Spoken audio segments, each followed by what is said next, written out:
यहाँ पर एक क्वेश्चन है, in which of the following equilibrium, यानी यहाँ पर ये 4 ऑप्शंस हैं और ये सब क्या है, इक्विलिब्रियम पर है।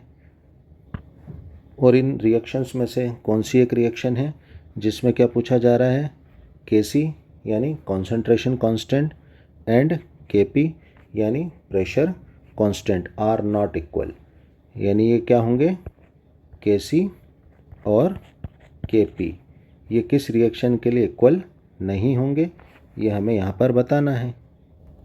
तो यहाँ पर हमारा आंसर होगा डी, 2C + O2 और इससे क्या बन रहा है, 2CO2। ये किस तरह से होगा, आइए हम देखते हैं। हम जानते हैं Kp और Kc के रिलेशन के लिए क्या फार्मूला होता है, Kp = Kc और ब्रैकेट में क्या है, RT और इनकी पावर क्या है, del n।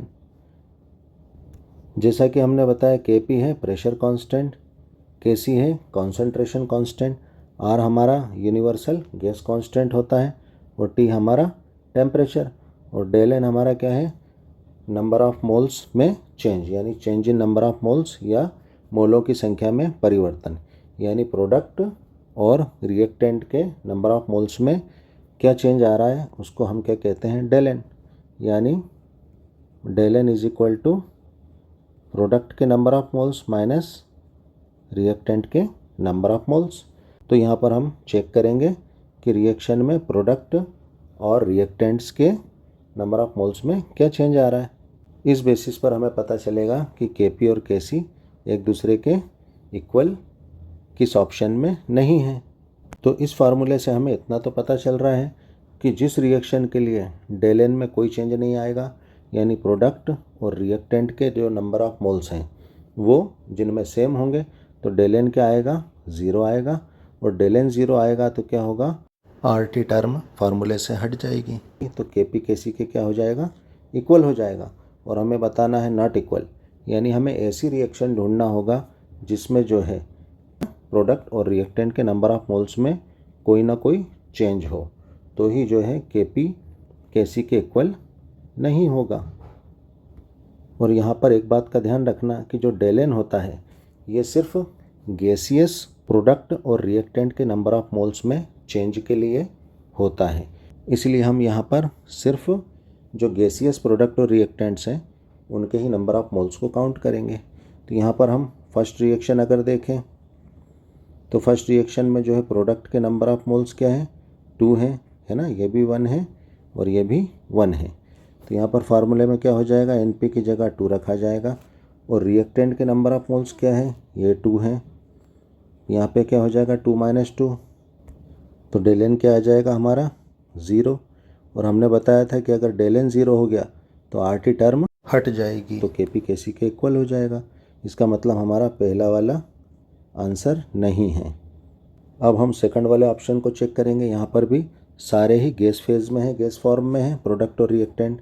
तो यहाँ पर जो है प्रोडक्ट के नंबर ऑफ मोल्स क्या हो जाएंगे, SO3 1 NO 1, यानी टोटल क्या हो गए, प्रोडक्ट के टोटल नंबर ऑफ मोल्स 2 हो गए। रिएक्टेंट में अगर हम देखें तो यहाँ पर भी 1, यहाँ पर भी 1, यानी यहाँ पर भी रिएक्टेंट के नंबर ऑफ मोल्स क्या हो गए, 2 हो गए टोटल। तो ये भी क्या हो जाएगा, 0, यानी यहाँ पर हमारा ये आंसर भी नहीं होगा, यानी बी को हम कैंसिल करें। अब हमारे सी ऑप्शन को हम चेक करेंगे। सी ऑप्शन में क्या है, प्रोडक्ट के नंबर ऑफ मोल्स है ना, ये भी गैसियस फेज में है, ये है 2। यहाँ पर रिएक्टेंट के टोटल नंबर ऑफ मोल्स क्या हो जाएंगे, 1 1, यानी 2 हो जाएंगे, ठीक है। तो 2 - 2, यहाँ पर भी 0 आया, यानी हमारा ऑप्शन सी भी नहीं होगा, ठीक है। हमें चेंज पता करना है, ठीक है ना, तभी जो है Kp Kc के इक्वल नहीं होगा। अब यहाँ पर हम ऑप्शन डी चेक करेंगे। वैसे हम देख चुके हैं हमारा आंसर डी ही है। तो यहाँ पर अगर हम देखें तो प्रोडक्ट के नंबर ऑफ मोल्स क्या हैं, 2 हो गए। और रिएक्टेंट में अगर हम देखें तो हमारा जो है कार्बन क्या है, ये सॉलिड है, तो इसको हम काउंट नहीं करेंगे। लिक्विड भी होता तो हम काउंट नहीं करते, क्योंकि हमारा del n क्या है, गैसियस फेज में जो चेंज आता है, प्रोडक्ट और रिएक्टेंट्स अगर गैस फेज में है उसी के लिए जो है ये चेंज होता है। तो यहाँ पर क्या है, हमारा रिएक्टेंट ऑक्सीजन और इसका एक ही मोल है, तो यहाँ पर क्या हो जाएगा, रिएक्टेंट 1 तो 2 - 1 तो क्या आएगा हमारा डेल n 1 आ जाएगा।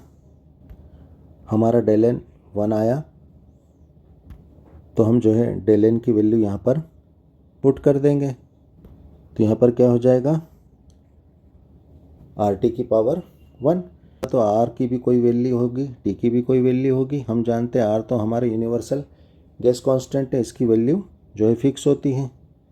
तो यहाँ पर अगर हम देखें आर और टी की कुछ ना कुछ वैल्यू होगी और ये किस में होगी, के सी में मल्टीप्लाई हो जाएगी तो के पी की वैल्यू जो है ज़्यादा आएगी, के पी की वैल्यू बढ़ जाएगी। ठीक है, तो इस कंडीशन में क्या होगा कि के पी और के सी एक दूसरे के इक्वल नहीं रह जाएंगे, क्योंकि के पी क्या है, के सी से क्या हो जाएगा, ग्रेटर देन हो जाएगा, यानी के पी के सी से बड़ा हो जाएगा। तो यहाँ पर हमारा आंसर क्या होगा, डी होगा। Thanks for watching.